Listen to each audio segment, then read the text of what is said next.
الحمد لله نحمده ونستعينه ونستغفره ونؤمن به ونتوكل عليه ونعوذ بالله من شرور أنفسنا ومن سيئات أعمالنا من يهده الله فلا مضل له ومن يضلل فلا هادي له وأشهد أن لا إله إلا الله وحده لا شريك له وأشهد أن سيدنا ومولانا محمدا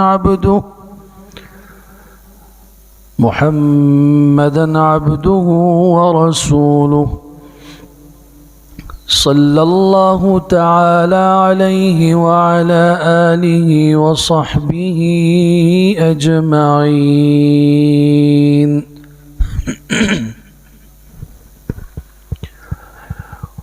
أما بعد فأعوذ بالله من الشيطان الرجيم بسم الله الرحمن الرحيم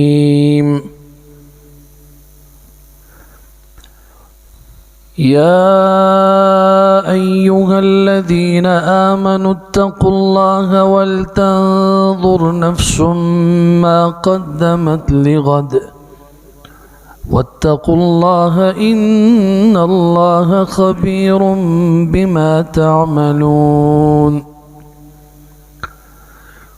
ولا تكونوا كالذين نسوا الله فأنساهم أنفسهم أولئك هم الفاسقون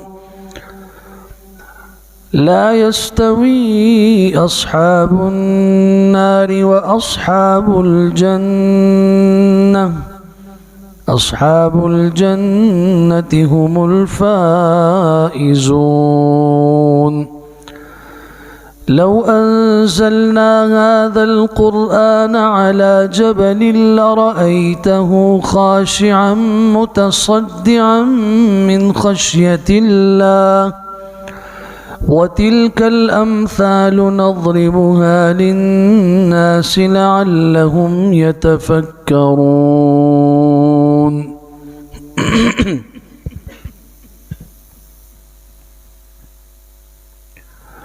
صدق الله مولانا العظيم وبلغنا رسوله النبي الكريم ونحن على ذلك لمن الشاهدين والشاكرين والحمد لله رب العالمين